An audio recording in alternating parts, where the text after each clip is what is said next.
The Writings of Nichiren Daishonin, Volume 1, Letter 81, Good Fortune in This Life. Early in the new year, I received your greetings from your messenger. Let us congratulate each other. And I've received your various gifts, including 70 slabs of rice cake, a bamboo container of sake, a horse load of tarus, 1 paper bag of river nori, 2 bundles of radishes, and 7 yams.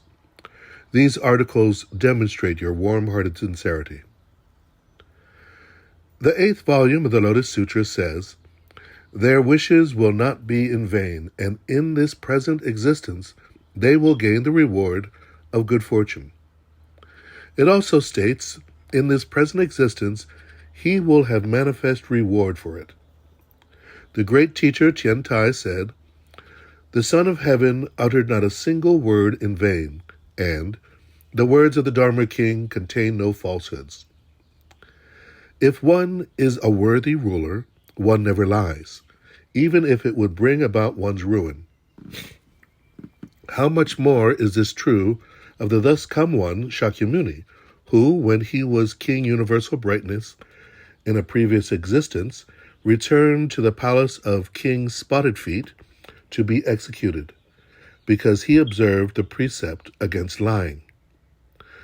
When he met King Kali in another past existence, he declared that those people who speak little truth or tell great lies will fall into hell.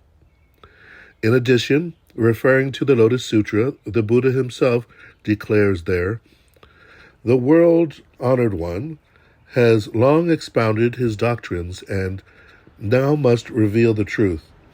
And furthermore, it was expounded at the assembly where many treasures Buddha and the Buddhas of the 10 directions had gathered, as if the sun, the moon, and countless stars were arranged side by side. If there are any falsehoods in the Lotus Sutra, what then can people believe in?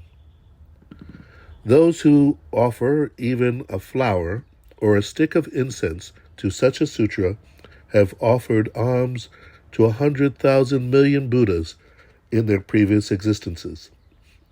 Moreover, in the latter day of the law of Shakyamuni, thus come one, when the world is in chaos, and the ruler, his ministers, and the common people, all alike, hate the votary of the Lotus Sutra, when this votary is like a fish living in a puddle during a drought, or like a deer surrounded by all sorts of people, those who visit this votary on their own will obtain far greater blessings than they would by making offerings with their mind, mouth, and body for the space of an entire kalpa to the living Shakyamuni Buddha, the Lord of Teachings."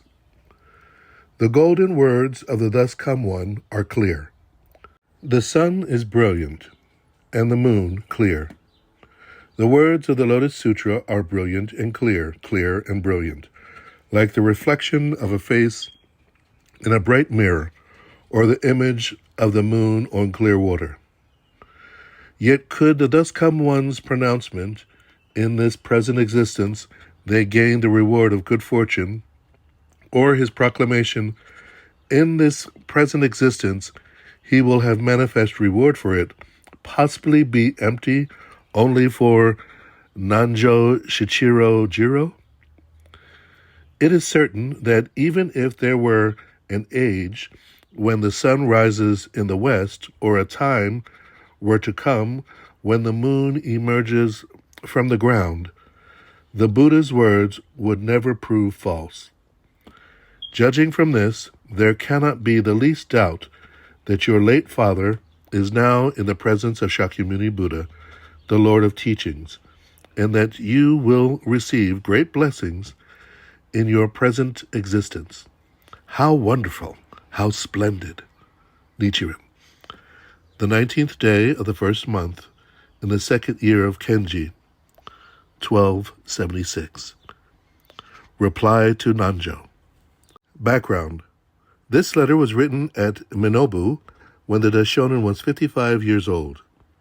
Its recipient was Nanjo Shichiro Jiro Tokimitsu, commonly known as Nanjo Tokimitsu, a staunch follower of the Daishonin and the steward of Iono village in Fuji district of Suruga province. In this letter, citing the Lotus Sutra, the Daishonin says that those who serve the votary of the Lotus Sutra in the latter day of the law, even for a short time, will gain incalculably greater good fortune than those who serve Shakyamuni Buddha for an entire kalpa.